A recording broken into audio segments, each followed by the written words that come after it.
palavra do nosso Deus no livro de Efésios, carta de Paulo à igreja em Éfeso. Efésios capítulo 5, do verso 18 ao 21. Efésios 5, do verso 18 ao verso 21. Começa na página 208 do Novo Testamento. Vamos ler esse texto de modo responsivo. Efésios 5, 18 a 21.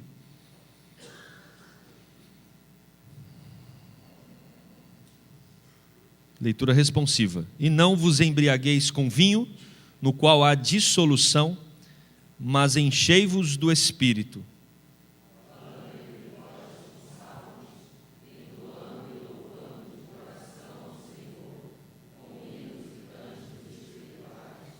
Dando sempre graças por tudo a nosso Deus e Pai, em nome de nosso Senhor Jesus Cristo.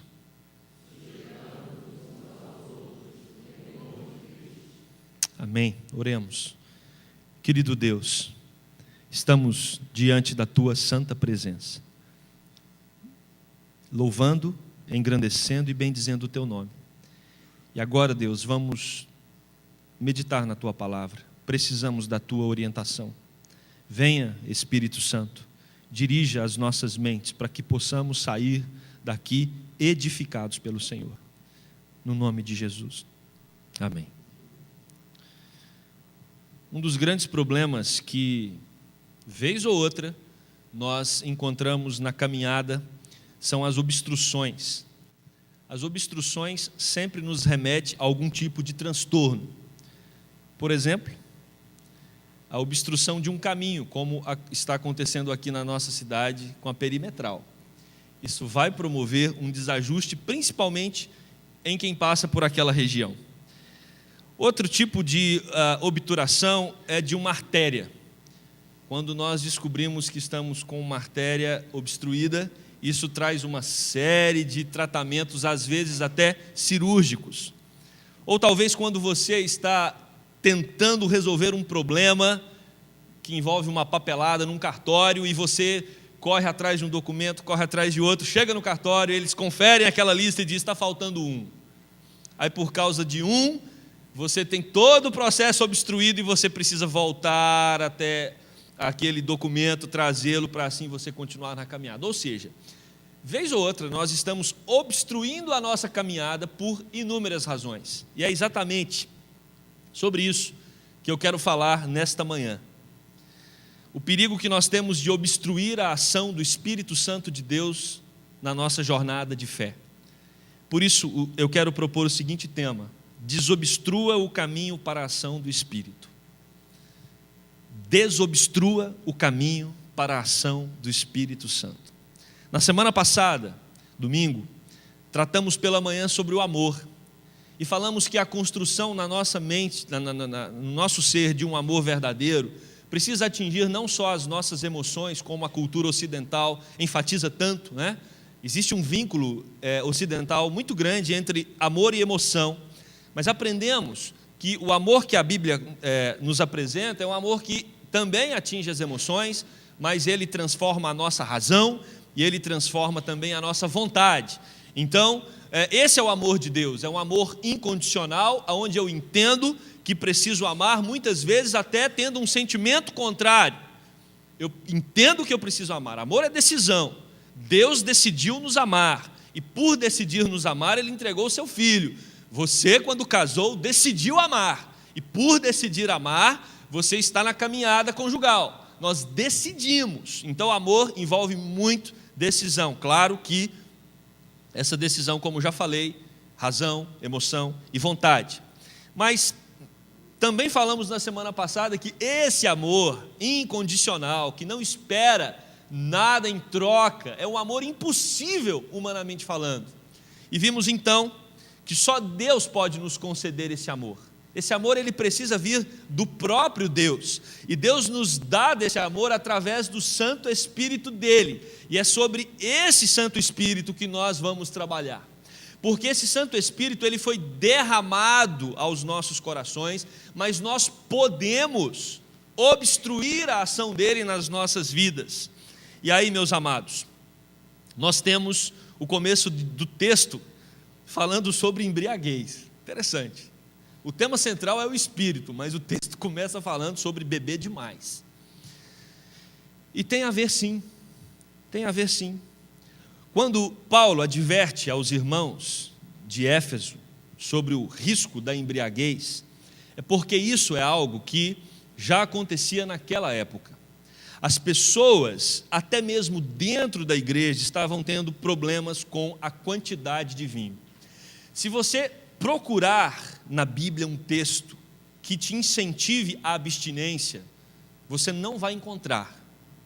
Eu sei que tem muitos cristãos que optam por esse caminho, entendem que é melhor não beber nada, e claro, se você tem problema com alcoolismo, é melhor não pôr nenhuma gota mesmo na sua boca, porque isso pode te trazer consequências desastrosas.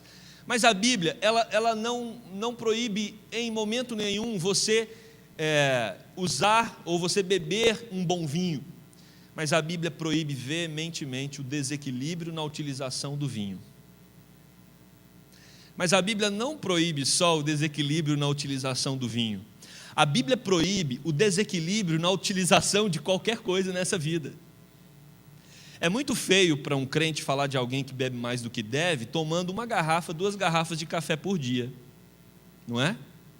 Então nós precisamos de moderação no vinho, nós precisamos de moderação no café, nós precisamos de moderação na comida, nós precisamos de moderação na nossa fala, nós precisamos de moderação no nosso consumo. Aliás, a Bíblia vai dizer que nós precisamos de moderação em todas as áreas. Olha só o que diz o apóstolo Paulo no livro de Filipenses capítulo 4, verso 5: seja a vossa moderação conhecida de todos os homens, perto está o Senhor. Então, a moderação é algo que nós devemos ter em todas as áreas. E para ter moderação, você precisa entender qual o seu limite. E para você entender qual o seu limite, você também precisa entender qual o propósito daquilo na sua vida. Por que você está exagerando nisto? Por que você não está conseguindo agir com equilíbrio nesse ponto da sua vida, quer seja ele qual for? E aí nós entendemos agora esse texto. Ele está tratando de um desequilíbrio. Meus amados, quando nós não temos o reinado de Deus em nossos corações, tendemos a nos desequilibrar em direção a outras coisas para, de alguma forma, nos trazer paz e alegria. Uma pessoa que não tem Jesus, uma pessoa que ainda não se deparou com o grande amor de Deus, com a graça salvadora, ela vai procurar sentido, razão, motivos para se alegrar naquilo que é externo. Isso pode variar de uma coisa ou outra, mas a embriaguez é uma marca desde aquela época. Não é incomum nos nossos dias também pessoas utilizarem desse recurso para ver se o coração tranquiliza, para ver se alivia a angústia. Já foi feita algumas pesquisas mostrando que uma das razões das pessoas beberem e se embriagarem é exatamente a depressão, a angústia. Pessoas angustiadas, deprimidas, elas recorrem ao álcool, recorrem às drogas.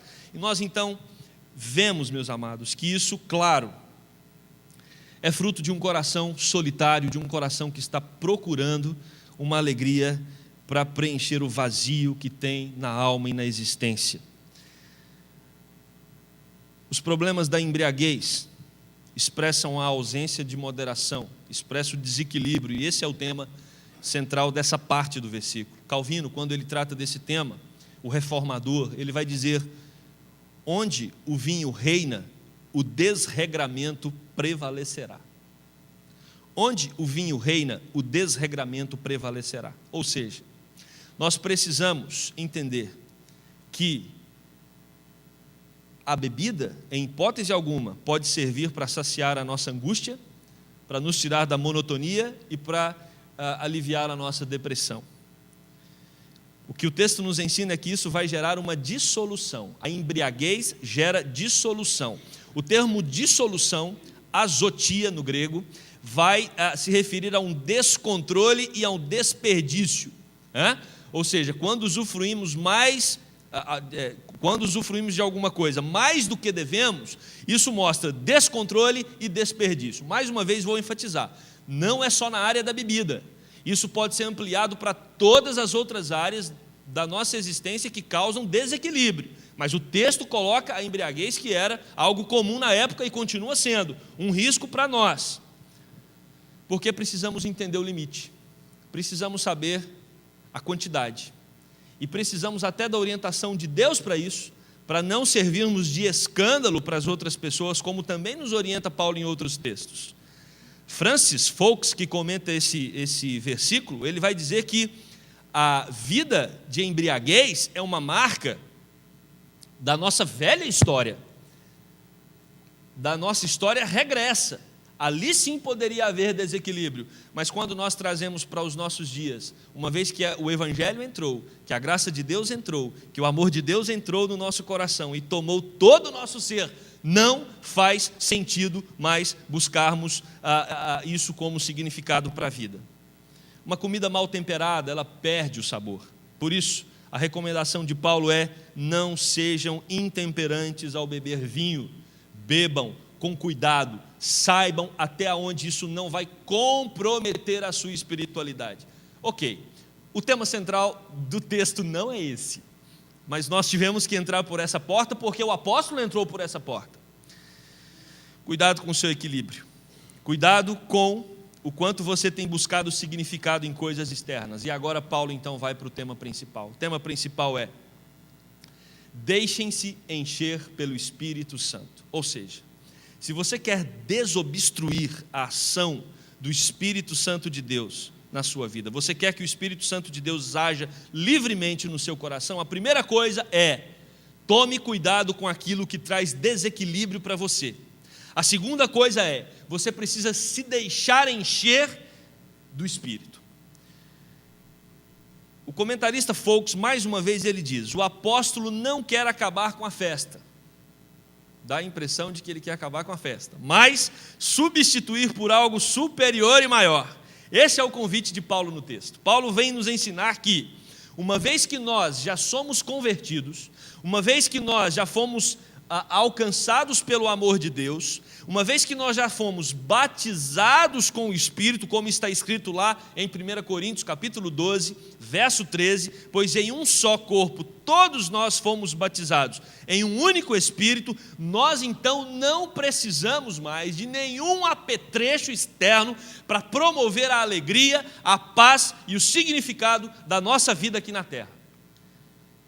Nós não precisamos mais dos entretenimentos que estão ao nosso redor ou dos artifícios que são utilizados para entreter a sociedade desse século para trazer a satisfação para o nosso coração.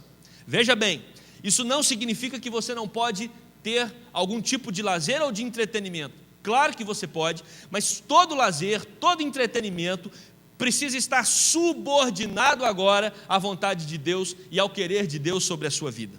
Por isso que o apóstolo Paulo, ele está abrindo aqui uma discussão muito interessante para a igreja. O que ele está dizendo é: não faz sentido alguém que já se deparou com o amor de Deus ter prazer nas coisas da velha carne, ter prazer nas coisas do passado, de quando ele ainda estava no império das trevas. A discussão é esta. A discussão é: não faz sentido nós querermos encher o nosso coração com coisas que o mundo também procura para encher os seus corações, se uma vez que o nosso coração já transborda do amor de Deus. Tem alguma coisa errada. Se a minha mente, o meu coração está se sentindo ou estão se sentindo atraídos pelas coisas do mundo, é porque ele está vazio da presença de Deus. É porque a ação do Espírito está obstruída. E eu quero dizer uma coisa: você não impede a ação do Espírito na sua conversão. Uma vez que o Espírito Santo desvenda os seus olhos e te convida para ser da família da fé, você não tem poder para dizer não, porque o Espírito Santo de Deus, ele nos constrange a tal forma que a única resposta que nós podemos dar quando os nossos olhos são desvendados para o amor de Deus é: eu quero esse amor para mim. Mas nós temos condições sim de obstruir e de impedir a ação livre do Espírito em nossos corações.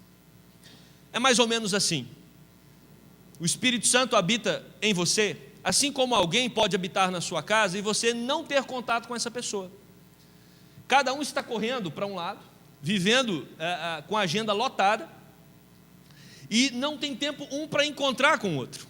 O interessante, e acho que essa figura que vem à minha mente, e você também pode construí-la na sua, é como se o Espírito Santo estivesse na sua sala, sentado na sala do seu coração, sentado numa poltrona, esperando para você ir até Ele, para conversar, para vocês traçarem um caminho, um rumo para a vida de vocês, mas você está numa euforia, numa correria, andando de um lado para o outro de uma maneira tão intensa que você não tem tempo para sentar e para ouvir a voz do Espírito e para falar ao Espírito aquilo que está em seu coração, e essa agitação promove um enfraquecimento espiritual, uma obstrução da ação do Espírito de Deus em nossas vidas. Isso nos fragiliza espiritualmente, isso nos torna pessoas debilitadas na fé. O apóstolo Paulo vai falar sobre essas pessoas lá em Coríntios. Às vezes nós nos tornamos como criancinhas que ainda precisam de leitinho, porque não conseguem amadurecer no processo da caminhada cristã. Por isso, meus amados, nós precisamos tratar essa questão no nosso coração. Daí o ensino acerca da caminhada para se encher do Espírito Santo. O Espírito Santo foi um tema tratado de maneira muito escassa por muitos séculos dentro da igreja. Amanhã a gente vai começar o nosso discipulado de verão com o credo apostólico. E no credo apostólico você vê uma parte dele descrevendo a figura do Pai. Você tem uma parte maior ainda descrevendo a figura, a ação e o propósito da vinda de Jesus. E quando o credo apostólico vai falar sobre o Espírito Santo, o que tem no credo? Creio no Espírito Santo. E mais nada. E quando você vai ler a história, o tema dessa pessoa da Trindade, ao decorrer dos séculos dentro da igreja, foi negligenciado. Esse tema vem à pauta quando? Com o movimento pentecostal. O movimento pentecostal trouxe alguns ensinamentos sobre o Espírito, que levou também a igreja reformada a pensar essa terceira pessoa da Trindade, e aí sim nós começamos a produzir material sobre a ação, o cuidado e o propósito do Espírito Santo de Deus na vida da igreja. E nós percebemos então que uma das teologias importantíssimas a respeito do Espírito Santo é que ele habita em nosso coração, mas nós podemos obstruir a ação dele. O apóstolo Paulo aos Gálatas vai falar sobre esse conflito. Cuidado com as obras da carne, porque se você alimentar as obras da carne, você vai enfraquecer o fruto do Espírito. E aí nós temos então esse texto dizendo: precisamos nos encher do Espírito. E é interessante que aqui o verbo está no imperativo, não é apenas para os pastores da igreja. Pastores, vocês são a nossa referência, e somos mesmo. Vocês precisam ser homens cheios do Espírito, e devemos mesmo. Mas também é uma recomendação para você. Por quê? Porque além de estar no imperativo, está no plural: enchei-vos. Isso é uma responsabilidade de todo crente. Nós precisamos procurar a cada dia, a cada momento, ouvir, entender, interpretar qual é a vontade de Deus para a nossa vida. Isso só será possível através do cuidado do Espírito Santo de Deus, e para percebermos esse cuidado, precisamos de intimidade com Ele. Para ter intimidade com Ele, precisamos nos encher do Espírito Santo. Outro detalhe interessante nesse texto é que a voz, no grego, é uma voz passiva do verbo, que dá a ideia de uma ação sua, de uma ação do Espírito. Você precisa só se entregar ao Espírito, porque Ele vai te encher. O que eu preciso fazer? É a pergunta. Você não precisa fazer, você precisa apenas se entregar. Ou melhor, só não atrapalha. Só não atrapalha. Desobstrua o caminho. Como fazer isso? Como desobstruir o caminho? Desobstruir o caminho é você trazer à sua memória que a sua vida não te pertence mais. Agora, não apenas conceitualmente, porque acho que conceitualmente, unanimemente aqui, todos vão afirmar isso. Minha vida não pertence mais, Jesus já comprou. Não, mas é de fato e de verdade. Não é apenas uma confissão verbal, mas é um exercício espiritual de entrega diária, aonde você vai na presença de Deus e diz para Ele: Deus, o meu dia está começando, e eu sei que o desafio e o convite que o Senhor deixou para mim nesse dia que está começando é fazer com que eu consagre a minha vida ao Senhor em tudo que eu tenho para fazer. Todos os atos precisam focar na glória do Teu nome, mas o Senhor ainda sabe também que eu não tenho capacidade para isso, eu não tenho força para isso, e por isso o Senhor me deu do Teu Espírito. Por isso venha e derrame do poder do Teu Espírito sobre mim, para que eu consiga ser alguém que faz diferença na sociedade e brilhe a luz de Cristo. Essa é a nossa oração, esse é o nosso clamor, porque, meus amados, uma vez que nós não nos pertencemos mais, fomos comprados por um Senhor, e a Bíblia vai dizer que agora nós somos escravos, a nossa vontade precisa estar submissa à vontade desse Senhor.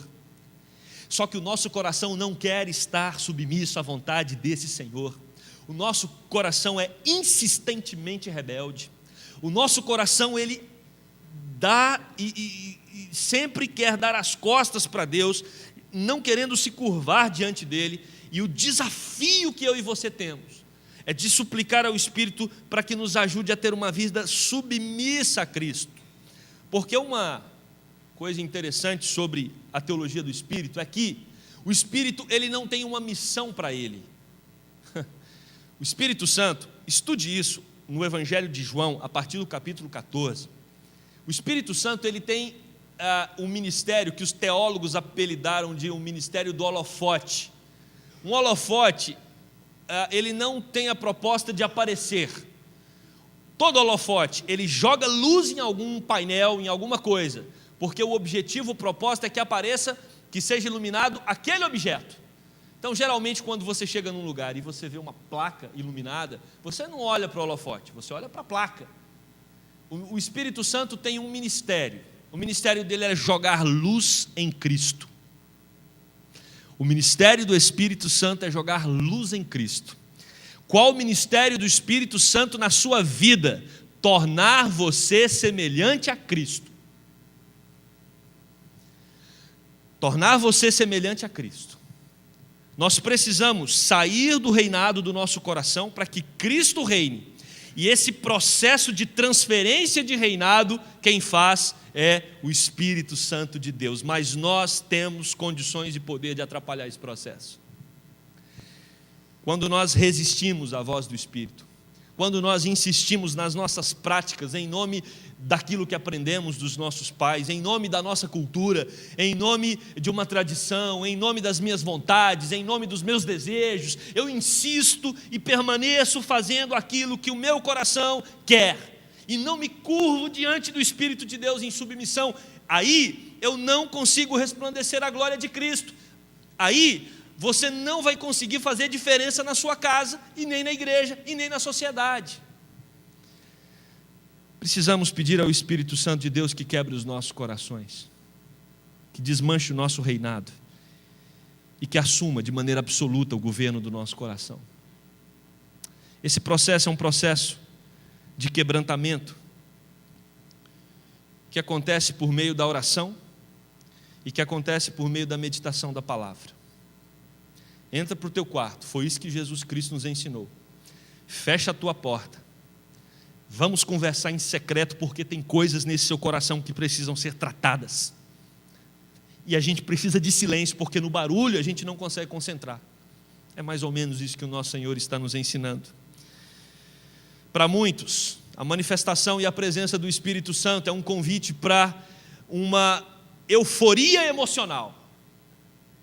Mas eu entendo que a presença do Espírito Santo não é causar uma euforia emocional, mas é colocar em ordem o nosso coração rebelde contra Deus, para que seja um coração curvado na presença do Senhor.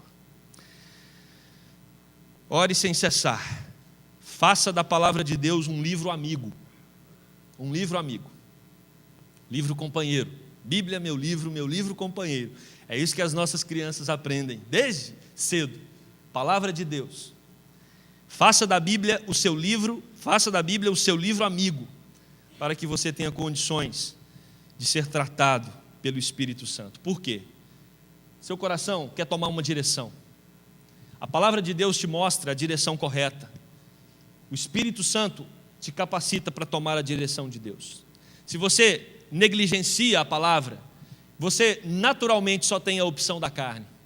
Por isso nós precisamos da palavra de Deus enchendo os nossos corações, para que o Espírito Santo nos incomode.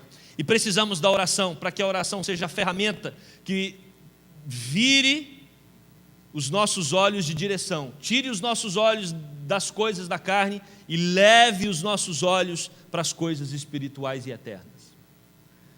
Meus amados, e o texto diz mais. O texto diz que você pode sair daqui hoje de manhã avaliando o quanto o Espírito Santo de Deus está com o caminho dele ou a ação dele obstruída no seu coração. O apóstolo Paulo, ele revela alguns elementos para você fazer essa avaliação hoje pela manhã. E ele vai dizer no versículo de número 19, no 18 ele fala: não vos embriagueis com vinho, no qual há dissolução, mas enchei-vos do Espírito. E qual é o resultado desse enchimento do Espírito? Primeiro, os seus lábios são transformados. A boca de uma pessoa que é cheia do Espírito Santo de Deus é facilmente identificada. Esposas presentes nessa manhã, qual a avaliação que os seus maridos podem fazer dos seus lábios? Maridos presentes hoje pela manhã, qual a avaliação que as suas esposas, seus filhos podem fazer utilizando os lábios? Os filhos, qual a avaliação que você faz dos seus pais e qual a avaliação que os pais podem fazer dos seus filhos? Os nossos lábios nos denunciam. Porque o texto vai dizer que uma pessoa que está cheia do Espírito, ela é marcada por uma boca que a todo tempo utiliza dos salmos para poder responder às situações da vida. Está diante de uma dificuldade, responde com salmos. Está diante de uma alegria, responde com salmos. Você está enfrentando um momento de tensão, responde com salmos. A pessoa que é cheia do Espírito Santo de Deus, ela responde às questões da vida com a palavra de Deus. Ela não responde com aquilo que ela pensa que é. Ela não responde com aquilo que ela acha que é.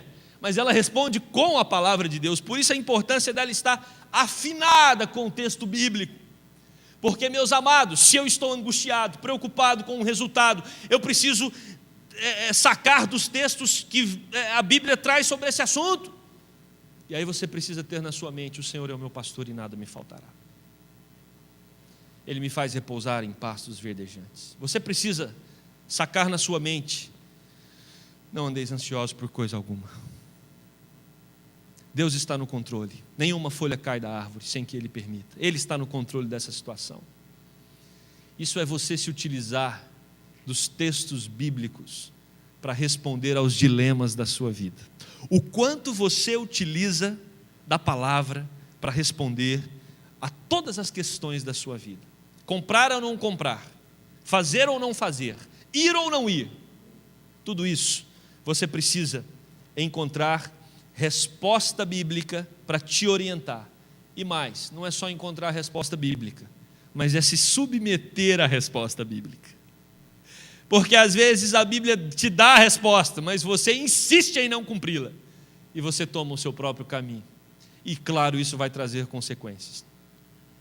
Meus amados, uma pessoa que está em busca dessa desobstrução da ação do Espírito, ela responde às questões da vida com a própria palavra de Deus. Mas ela não responde apenas com textos, mas ela responde também cantando. Ela responde cantando com hinos e cânticos espirituais. É alguém que celebra a vida. O coração de uma pessoa que está se enchendo do Espírito é um coração marcado por uma celebração.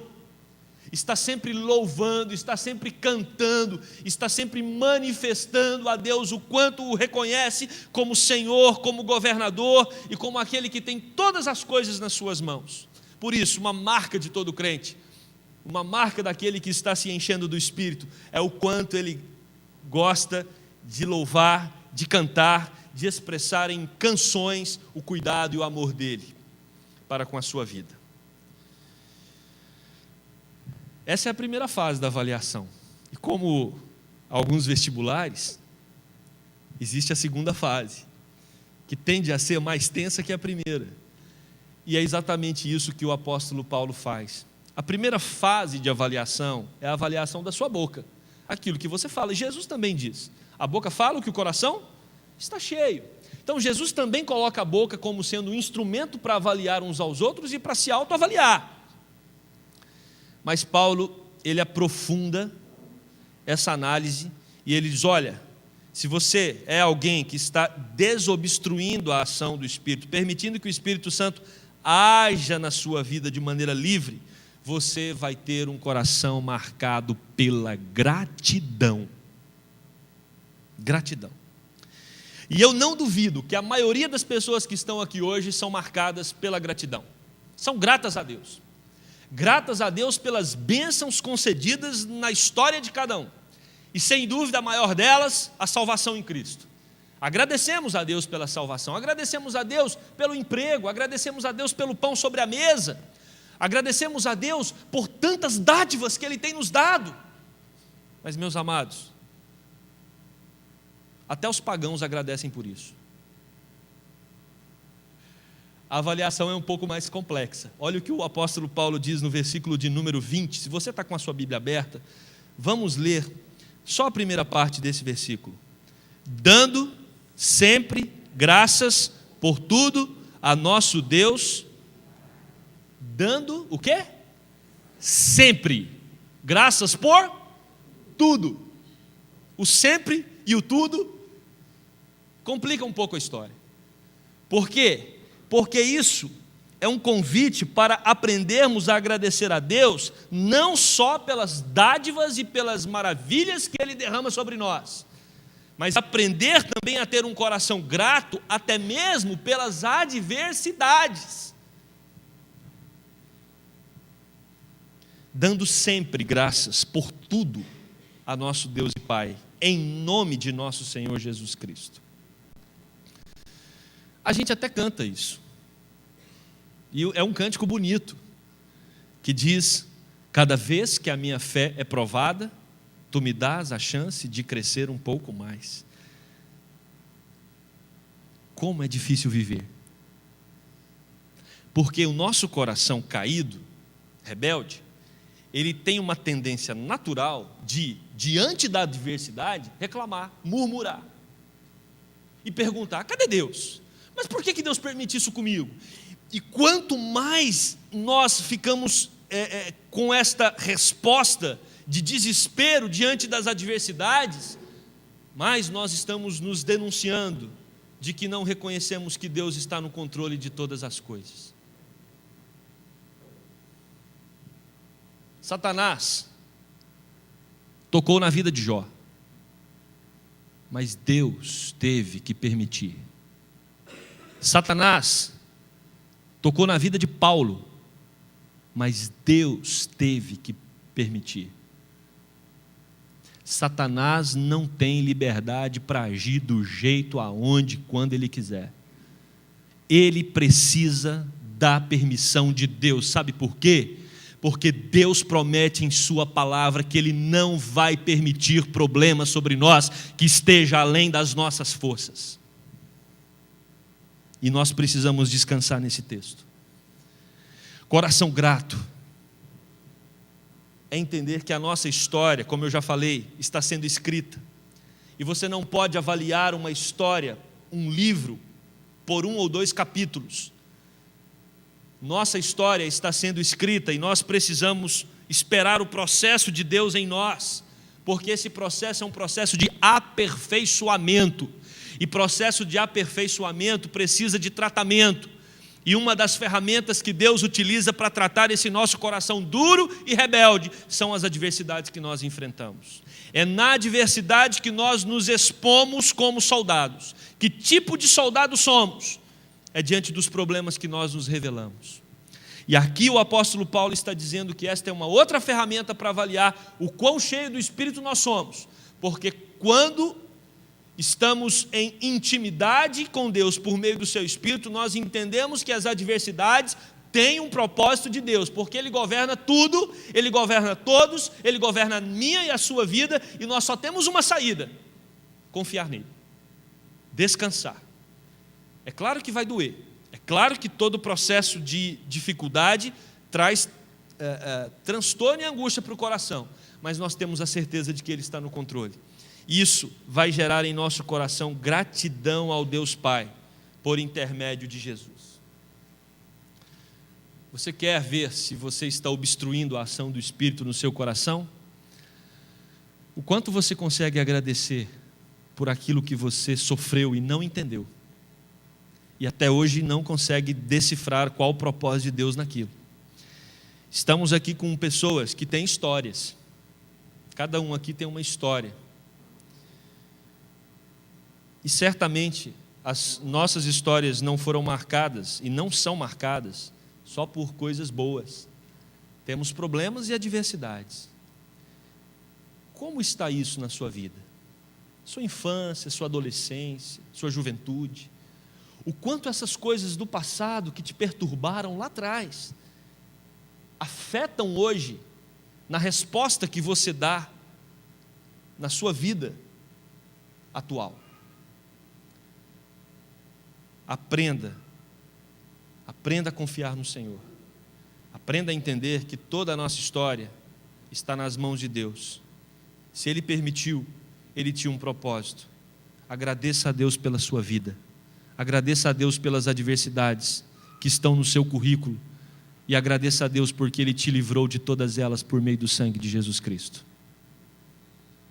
Gratidão, gratidão. Pessoas que não são gratas murmuram. Pessoas que não são gratas são amargas. Pessoas que não são gratas tratam aos outros de uma maneira desequilibrada.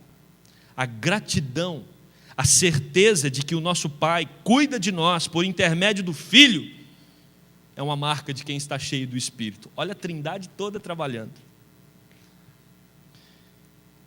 Bom seria se essa fosse a última fase. Mas o apóstolo Paulo, ele vai para uma fase mais profunda. Ser cheio do Espírito Santo é aprender a se sujeitar uns aos outros. Maturidade cristã não se mede pelo volume da sua voz na hora da oração e nem o quão inflamado você fica em algumas situações em que você está buscando a Deus. Maturidade cristã aparece quando você tem alegria, satisfação em servir aos outros.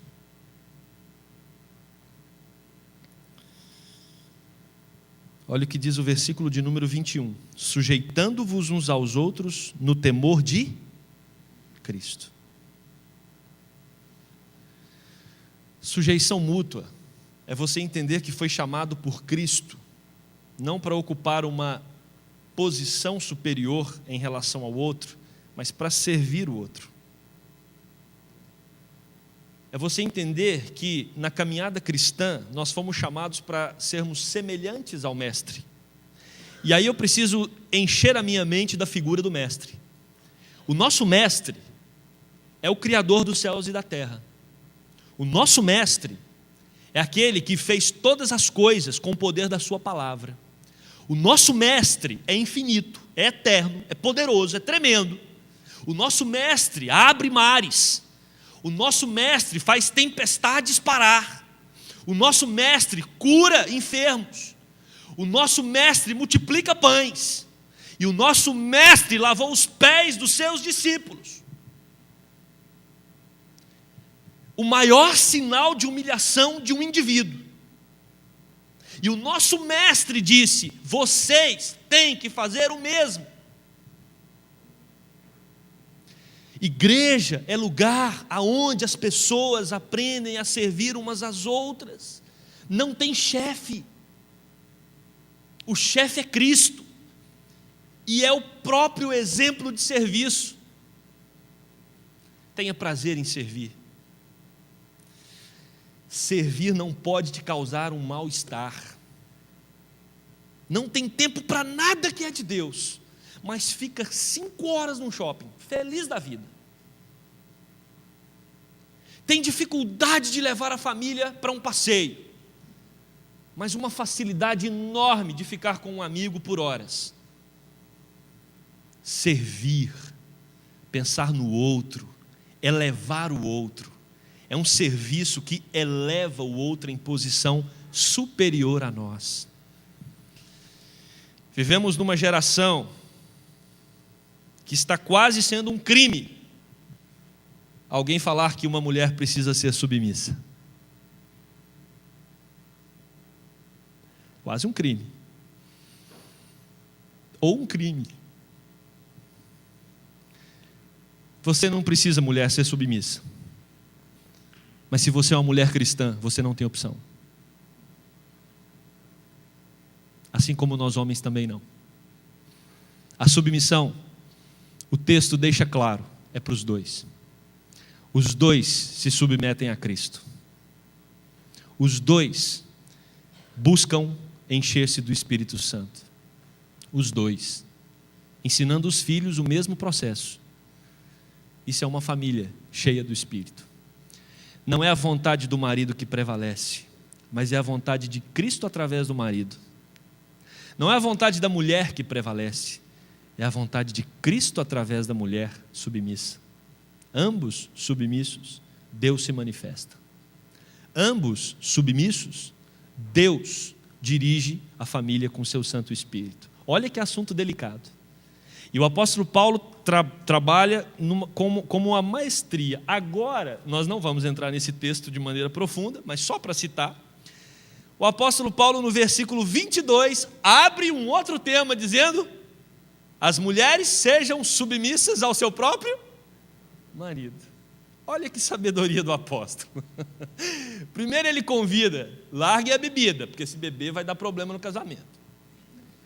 Depois ele diz: busquem o Espírito, vocês precisam se encher do Espírito Santo. E a marca de quem se enche do Espírito é o quê? Uma boca cheia de louvor e adoração, e marcada por textos bíblicos. A marca de quem busca o Espírito Santo é uma vida de gratidão, e a marca de quem busca o Espírito Santo é uma sujeição mútua. Então agora a gente pode falar da família, diz o apóstolo Paulo: mulheres, sejam submissas aos vossos maridos. Pastor, Paulo não conhecia o meu marido. Essa palavra não é de Paulo, é do próprio Senhor Jesus. E eu tenho uma mensagem para vocês, mulheres. A parte mais difícil não é a de vocês. Porque o versículo de número 25 vai dizer: maridos, amai vossa mulher, como também Cristo amou a igreja, e a si mesmo se entregou por ela. Qual abacaxi é maior? A mulher ser submissa ao marido?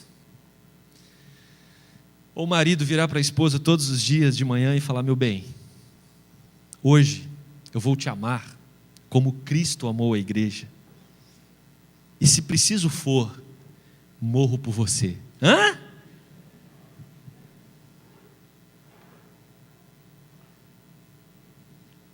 Qual sujeição é maior?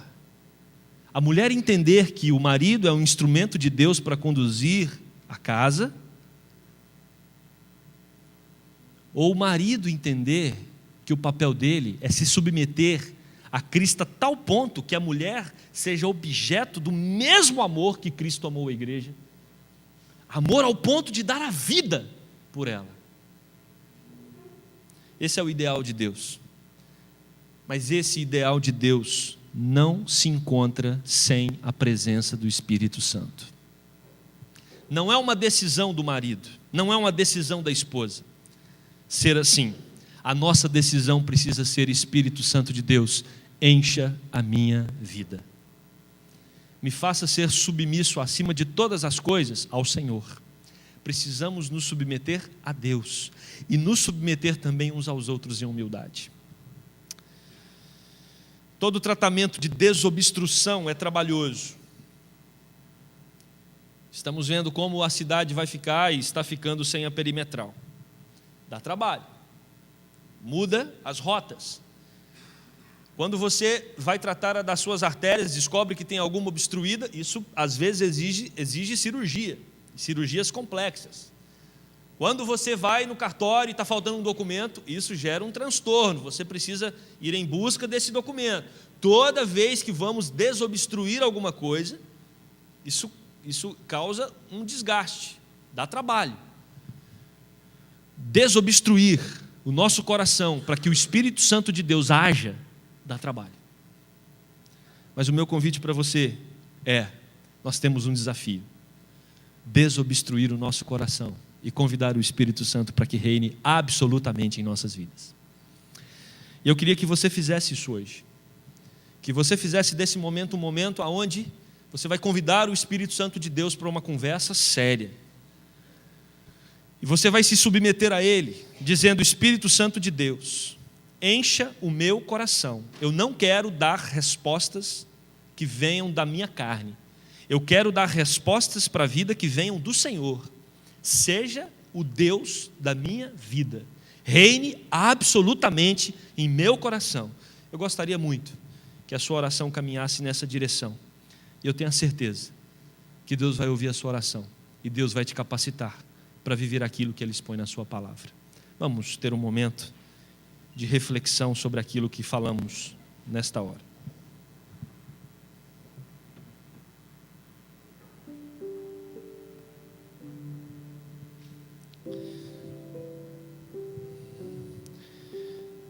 Ao analisar os seus lábios, eles dão respostas bíblicas às situações da vida? Você tem respondido com elementos e textos da palavra às situações na sua casa, no seu trabalho, na escola, na faculdade? Salmos são textos que você tem memorizado? Hinos de louvor, de exaltação ao nome do Senhor são uma marca na sua vida? Seus filhos podem dizer isso? Sua esposa pode dizer isso, seu marido, seus amigos de trabalho? São as músicas de exaltação, de louvor a Deus que estão ocupando o som do seu carro, o som da sua casa.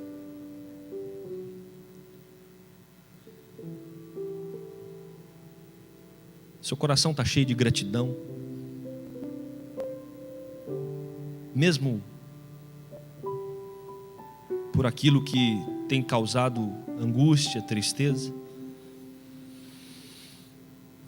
E mais, você se reconhece como um servo do outro? Não existe Senhor a não ser o nosso único Deus. Querido Pai, nosso coração é duro, insistente no erro, e somente pelo poder do Teu Espírito isso pode ser transformado. E a Ele que nós recorremos nesta manhã, neste dia. Venha, ó Espírito de Deus, quebranta-nos, transforma-nos, muda a nossa vontade, a nossa razão, a nossa emoção. Converta-nos, Deus, para que sejamos semelhantes ao Teu Filho a cada dia mais. Às vezes damos respostas carnais em nome do Senhor. Isso é pecado. Trata-nos, Deus, trata-nos, Espírito, para que a luz de Cristo brilhe em nós e tenhamos uma igreja centrada no Seu Senhor, tenhamos as nossas casas centradas em Cristo, tenhamos os nossos corações diante do altar de Deus. No nome de Jesus.